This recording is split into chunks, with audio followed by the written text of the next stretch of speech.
ಹೆಸರಲ್ಲಿ ನಗುತ್ತಿರಬೇಕು ನಿನ್ನೆಗಳ ನೆನಪುಗಳೇ ನಾಳೆಯ ಭರವಸೆಯೋ, ನಾಳೆಗಳ ಕನಸುಗಳೇ ಇಂದಿನ ನಂಬಿಕೆಯೋ.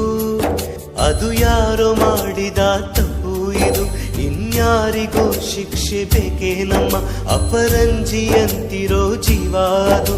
ಅಪರಾಧಿ ಪಟ್ಟವು ಇನ್ಯಾಕಮ್ಮ ಎದೆಯ ದಹಿಸೋ ದುಃಖ ಮನೆಯಲ್ಲಿದೆ, ದೈವ ಕ್ಷಮಿಸೋ ತ್ಯಾಗದ ದೇವತೆ ಸೆರೆ ಮನೆಯಲ್ಲಿದೆ. ನಿನ್ನೆಗಳ ನೆನಪುಗಳೇ ನಾಳೆಯ ಭರವಸೆಯೋ.